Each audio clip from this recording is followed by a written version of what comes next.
Dr. Muhammad Husni Tamrin MSI, lahir di Jakarta 6 Juni 1964.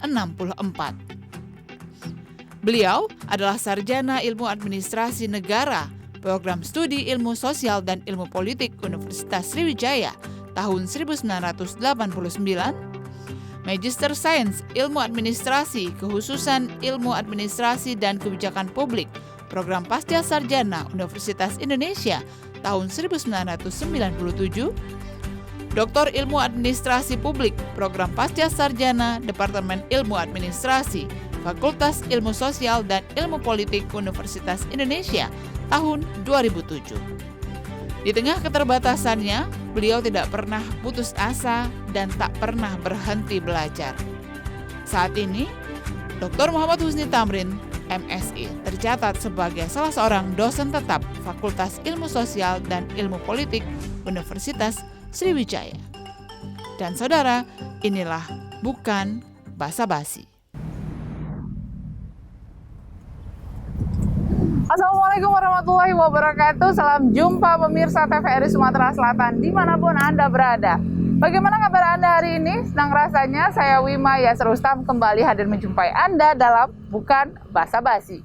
Ya pemirsa, kali ini kami akan mengajak Anda untuk mengenal lebih dekat dengan Bapak Dr. Muhammad Husni Tamrin MSI, dosen FISIP Universitas Sriwijaya.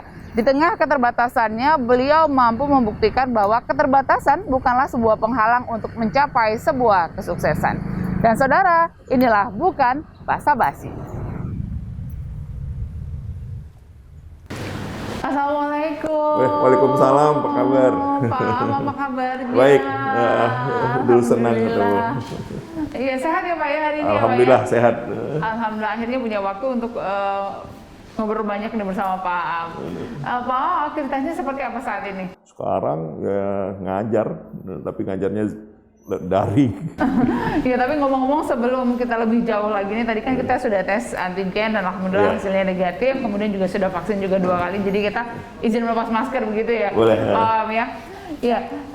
Kalau berbicara mengenai Pak Am, tentunya pemirsa juga di rumah mengenal Pak Am sebagai seorang akademisi Fakultas Ilmu Sosial dan Politik di Universitas Sriwijaya, juga dikenal juga dari tulisan-tulisan Bapak, kemudian juga dari statement-statement yang bisa dikatakan juga cukup berani begitu. Nah, Pak Am, sebagai seorang akademisi, Bapak melihat saat ini tentunya perubahan itu terus terjadi, apalagi di sosial politik, ditambah lagi dengan pandemi saat ini. Komentar Bapak seperti apa?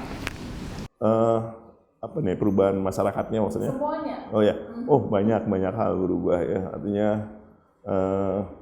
saya bersyukur lah ya dengan usia 57. Usia saya 57 tahun. Oh iya, 45 ya? Enggak lah, gitu. Arti saya bersyukur dalam usia 57 tahun tuh saya melalui banyak hal gitu yang saya bisa saksikan ya, berbagai perubahan dalam masyarakat ya. Artinya saya dari sekolah yang pada masa pemerintahan yang Orde Baru yang sangat terpimpin, sangat teratur, tertata. Kemudian kita masuk di reformasi, berubah gitu ya. Di reformasi berubah, orang mulai banyak bicara dan seterusnya. Tapi yang menarik gitu ya, tanpa maksud memberikan penilaian pada masing-masing era gitu ya. Orde Baru itu memberikan banyak hal gitu dalam hal pendidikan dan sebagainya gitu, mengenai ekonomi yang kita nggak bisa negasikan. Tetapi setelah reformasi itu kita ngalamin semua orang menjadi terbuka dan berbicara. Dan kalau hari ini mungkin Mbak Wina juga merasakan kan orang semakin banyak menuntut, rakyat semakin demanding, semakin cerewet gitu ya, menuntut haknya, dan itu kan adalah buah dari pendidikan ya. Dan banyak ya masyarakat sudah mulai terdidik ya. Termasuk juga pasar juga berubah dengan IT ya. Kita tadi kenal pasar tradisional, sekarang kita kenal marketplace gitu. Ya banyak hal yang berubah gitu. Ini sebenarnya salah satunya dari salah satu perubahan, hal positif dari perubahan begitu. Baik, Pak Am, ini juga menarik bahwa Pak Am ini merupakan salah seorang akademisi yang juga mengajar di S1, S2 dan juga S3. Tapi yang identik yang orang tahu tentang Bapak adalah begitu straight to the point begitu setiap menghadapi masalah. Nah, ini sebenarnya merupakan apa ya, merupakan bawaan atau seperti apa?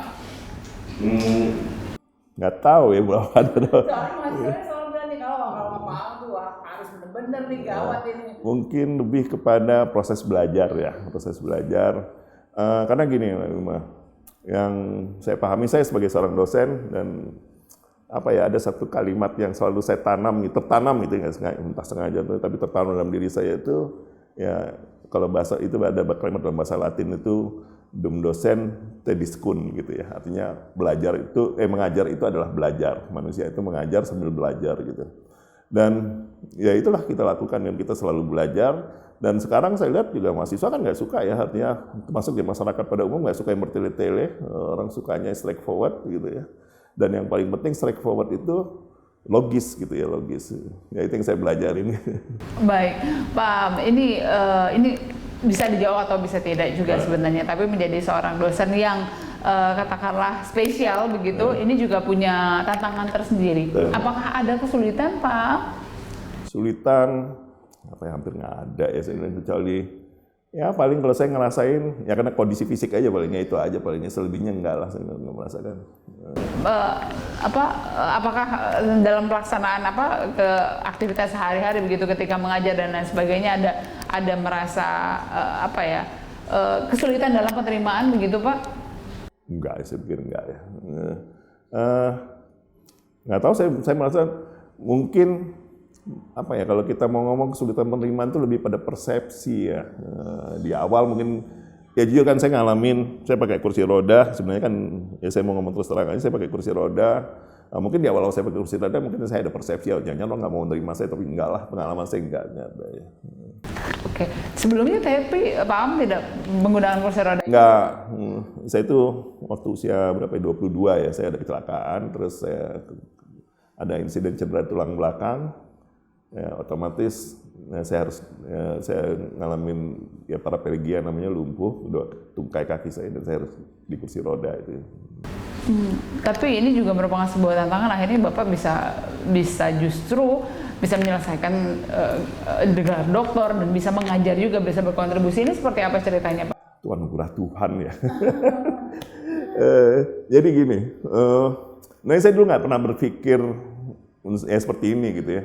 Artinya jangankan mau jadi dokter, saya itu masih sangat biasa-biasa banget gitu ya, biasa-biasa banget. Tapi apa ya karena situasi teman-teman gitu. Nah terus saya punya pengalaman, saya di rumah sakit kan lama Mbak. Ya. Jadi waktu saya jatuh, itu usia saya 22 tahun, di Desember 86. Nah kemudian saya sempat di sini seminggu atau 2 minggu, saya lupa di sini ya gitu. Terus saya dibawa ke Jakarta, saya di Cipto, itu sekitar 3 minggu saya ngalamin operasi bedah saraf gitu ya. Tapi juga nggak tetap saya masih harus berbaring. Kemudian saya mengalami proses rehabilitasi itu selama lama ya, saya 6 bulan. Pokoknya singkat cerita saya stop kuliah 4 semester, 2 tahun gitu ya. 2 tahun stop kuliah. Nah, menarik itu ada seorang dosen, dokter saya gitu ya, dokter saya itu Pak namanya Dokter Sarif ya, Dokter Tayyib ya, sorry. Dokter Tayyib ini dia waktu itu kepala rehabilitasi medis di Fatmawati, beliau nasihatin saya gitu kan, dia manggil saya Tamrin ya waktu itu ya. Tamrin, kamu sebagai orang yang duduk kursi roda itu, kamu harus bisa tidak hanya kamu membiasakan diri dengan masyarakat, tapi bagaimana orang juga membiasakan diri dengan kamu. Gitu ya. Waktu saya nggak nangkap apa sih maksudnya, tapi terus kemudian lama-lama saya tahu gitu ya, banyak hal gitu. Nyatanya saya harus bersosialisasi supaya orang tahu tentang kebutuhan-kebutuhan kita gitu sih. Baik, pada saat itu di usia 22 tahun, apa yang akhirnya menjadi katakanlah sebuah dorongan dan juga kekuatan Pak Am hingga akhirnya bisa menjadi seperti saat ini? Tapi jangan dijawab dulu, kita akan jeda sejenak. Pemirsa tetaplah bersama kami, usai jeda berikut bukan basa-basi masih akan kembali.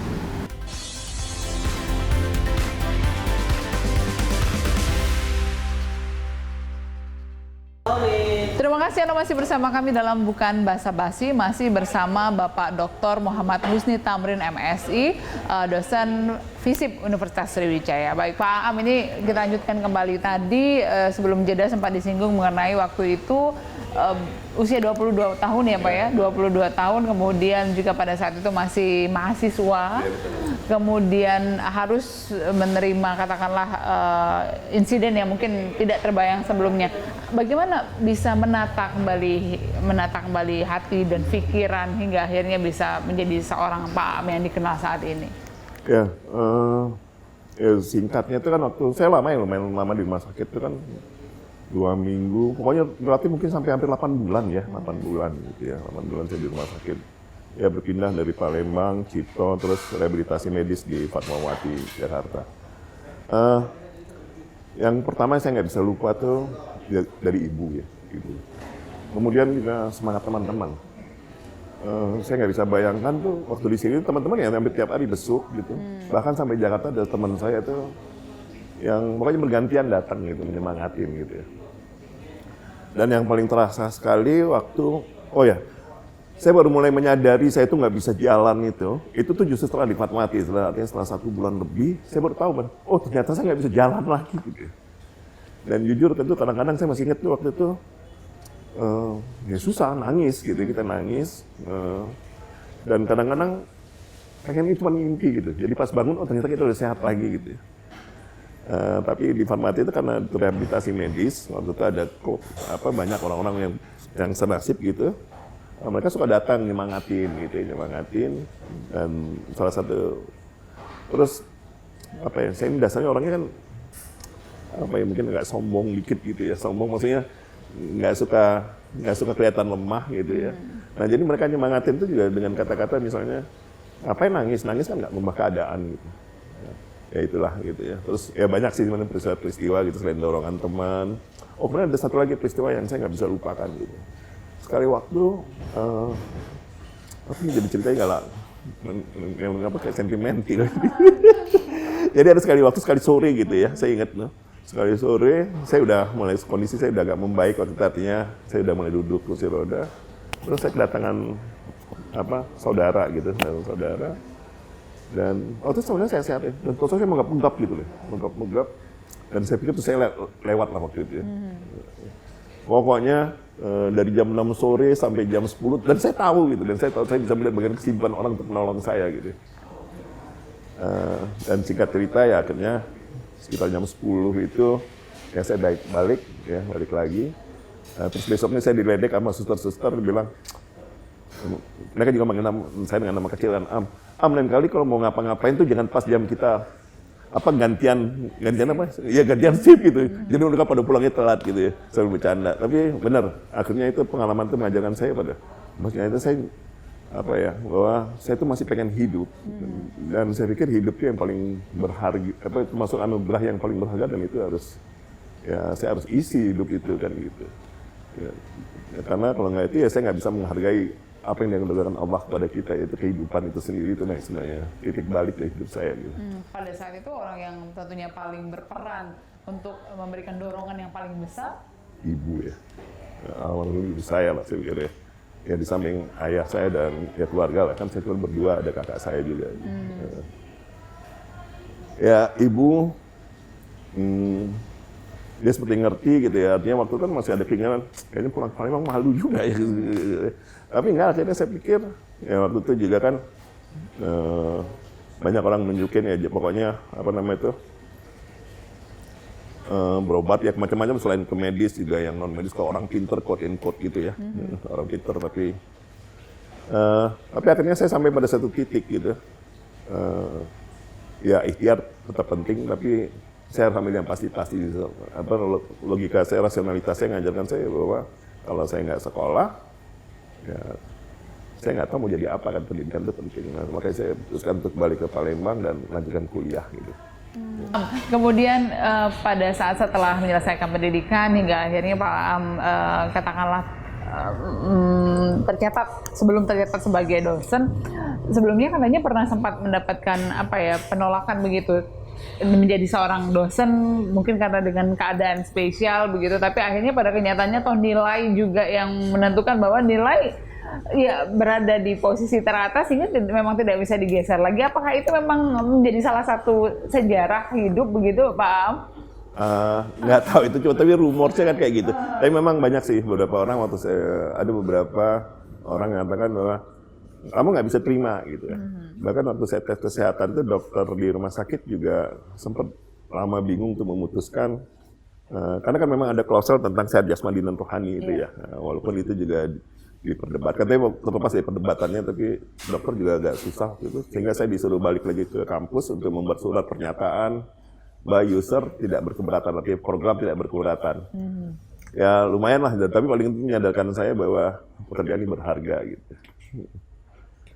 Dan ya kerjaan berharga itu artinya nggak akan ada orang yang bisa nolong kita kalau nggak diri kita sendiri ya. Gitu. Betul, dan menyelesaikan S1, S2, S3 itu juga bukan perkara mudah dan gampang gitu ya Pak. Ya Tuhan lah. Kemudian akhirnya bisa berkontribusi, bisa memberikan apa ya, sumbangsih juga untuk ke dunia pendidikan. Ini juga merupakan salah satu apa ya, pencapaian yang luar biasa begitu. Ya itu mungkin yang tadi saya ceritakan waktu saya sakit itu kan saya ngalamin biasa kan berpikir pendek gitu ya, nggak biasa. Jadi waktu saya selesai S1 terus saya kan rasa banyak baca buku, dan sebagai dosen muda waktu itu ya gagal lah ngerasakan. Kayaknya saya sok tahu banget gitu. Tapi orang-orang juga nggak percaya gitu ya. Pasti bilang saya harus sekolah deh, saya harus sekolah gitu. Waktu S2 juga gitu. Waktu saya S2, kayaknya waktu S2 tuh banyak hal baru yang saya pelajarin gitu.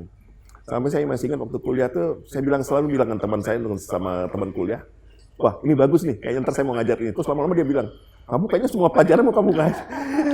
Itu saya itu nyadarkan diri saya juga sih. Dari teman-teman tuh nyadarkan diri saya nggak bisa kelasen semua hal gitu ya. Nah tapi ya karena saya banyak hal saya merasa baru tahu gitu, dan saya ingin sampaikan pada orang, tapi orang juga nggak percaya gitu ya, kan itu ya. Nah, akhirnya saya bilang, saya harus nambah ilmu lagi gitu. Baik. Ya akhirnya sampailah saya selesai gitu. Tapi akhirnya apa, perjuangan yang sudah dilakukan ini tidak sia-sia kalau melihat saat ini ya Pak Am ya. Amin. Baik, buku apa Pak Am yang paling sering dibaca begitu untuk menambah apa ya, menambah koleksi buku-buku yang pernah dibaca, tentunya selain di luar risip. Tapi jangan dijawab dulu, kita akan jeda sejenak. Pemirsa tetaplah bersama kami, usai jeda berikut Bukan Basa-Basi masih akan kembali.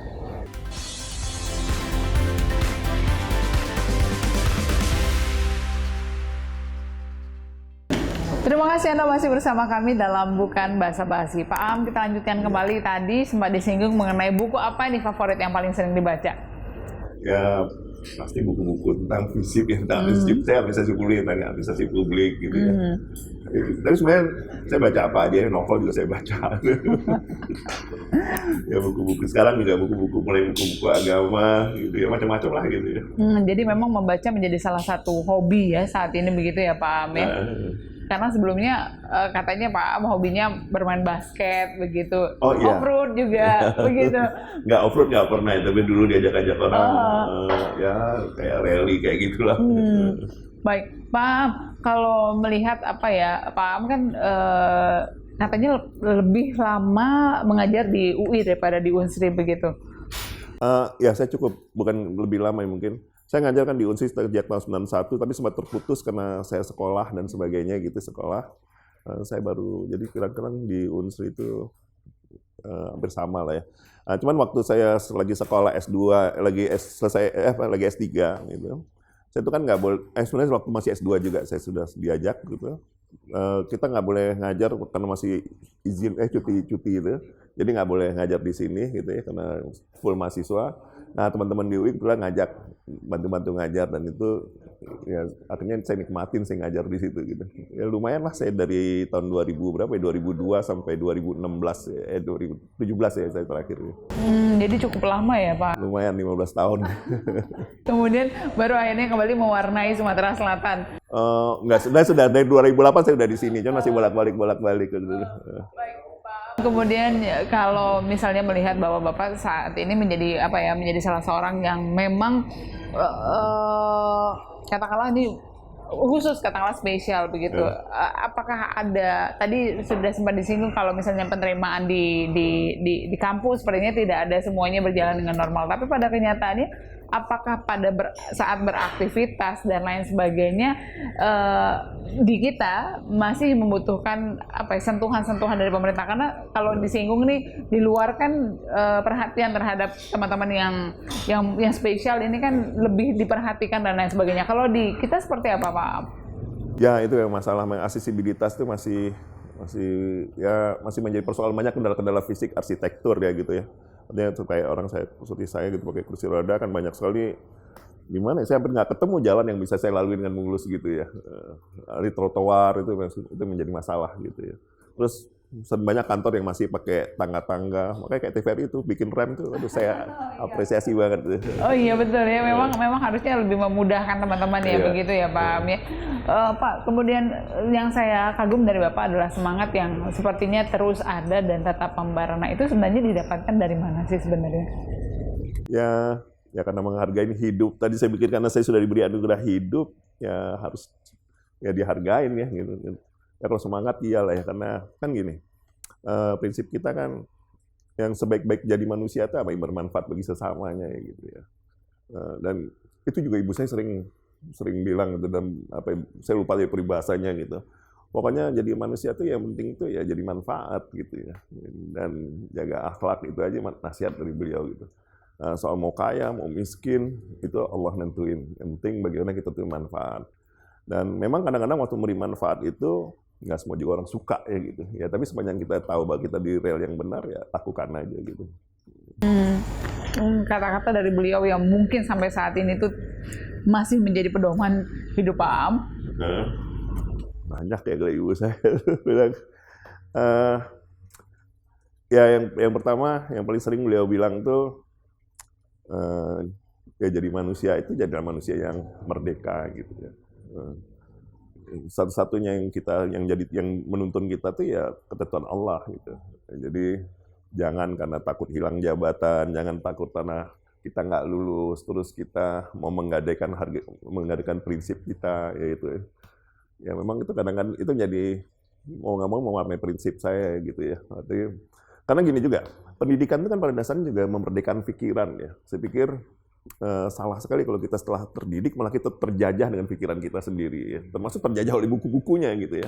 Tapi buku-buku itu kan hanya sekedar pengantar kita untuk bagaimana kita membukakan pikiran kita gitu. Kalau nggak itu nanti jangan sampai kita terjajah dengan, apalagi kalau buku kan impor, nanti budaya luar masuk dan kita terjajah gitu ya. Tapi pengetahuan itu harusnya membuat kita menjadi semakin merdeka dan menjadi makhluk yang bebas gitu. Saya kagum sekali tentunya dengan pemikiran Pak Am, kemudian juga bagaimana cara Bapak melihat dari segala sisi yang semuanya ini ada sisi positifnya begitu. Nah, ini yang bagian termahal yang tentunya harus kita bagikan kepada pemirsa di rumah, bahwa ya teruslah bermanfaat bagi sesama dan jangan patah semangat. Bagaimana membagikan ini kepada pemirsa? Ya, mungkin yang kalau yang mau berbagi sebenarnya biasa-biasa lah ya, sebenarnya semua orang, yang penting kita mau belajar, yang penting itu ya. Jangan pernah, ya salah satu juga nasihat ibu saya, jangan pernah berhenti belajar. Belajar itu ya seperti peribahasa Melayu itu kan ya, alam terkembang menjadi guru gitu ya, belajarlah dari alam ini. Nah seperti saya bilang sebagai seorang dosen, ya dum dosen tediskun, ya belajar menjadi dosen itu ya belajar. Ya. Dari mahasiswa kita harus belajar juga gitu ya. Jadi jangan satu arah gitu ya. Banyak hal kok saya belajar dari mahasiswa saya gitu ya. Kalau nggak karena mahasiswa saya nggak tahu ada Star Wars misalnya kan. Nggak tahu film Korea gitu. Banyak hal saya tahu dari mahasiswa saya gitu. Ke depan apa lagi Pak Am yang ingin dicapai? Nggak banyak ya, artinya di usia-usia udah 50-an yang penting saya coba, yang penting bikin sesuatu yang manfaat aja lah untuk orang banyak gitu ya. Gitu aja. Ya kalau sekarang saya bisa lakukan hanya dengan pikiran ya pikiran yang membagikan pikiran saya yang mudah-mudahan itu bermanfaat bagi orang banyak gitu ya. Kalau berbicara mengenai tantangan saat ini itu sebenarnya apa? Tentunya terutama di tentang ilmu sosial dan politik. Tantangannya apa? Apakah memang percampuran antara budaya luar dengan kita ini menjadi salah satu api dalam sekam gitu katakanlah? Sebenarnya enggak. Artinya tantangan terberat itu adalah bagaimana kita mengelola, sekarang kan dengan teknologi informasi ini kita mengalami disrupsi luar biasa ya, informasi segala macam. Tapi bagaimana kita bisa tetap survive, tetap eksis itu adalah dengan bagaimana kita memecahkan masalah hidup kita sehari-hari gitu ya. Nah, jadi bagaimana kita bisa dengan disrupsi informasi yang begitu besar itu kita bisa memilah-milah mana yang bermanfaat dan mana yang bisa memecahkan masalah kehidupan sehari-hari. Ya, itu aja sih. Baik, Pak Am, closing statement apa yang ingin dibagikan kepada pemirsa? Ya, jangan pernah berhenti belajar gitu ya. Jangan pernah berhenti belajar dan semuanya, dan kita bisa belajar dari banyak hal, dari semua orang, dan dari alam semesta ini. Jangan pernah berhenti belajar. Iya. Dan teruslah hidup yang bermanfaat begitu. Betul. Ya. Baik, Pak Am, terima kasih sekali ya Pak Am atas waktunya. Saya kagum sekali dengan dengan semangat Bapak, kemudian juga dengan pemikiran-pemikiran Bapak, bagaimana Bapak melihat, kemudian juga bagaimana Bapak memandang segala hal itu dengan cara pandang seorang Pak Am gitu. Ini juga tentunya menginspirasi banyak orang. Terima kasih atas waktunya. Sehat terus, semangat terus Pak Am. Kami tunggu karya-karya berikutnya. Dan pemirsa, demikian bukan basa-basi hari ini. Akhirnya saya Wima Yasrustam pamit undur diri dari hadapan Anda. Sampai jumpa dan wassalamualaikum warahmatullahi wabarakatuh. Waalaikumsalam. Ya.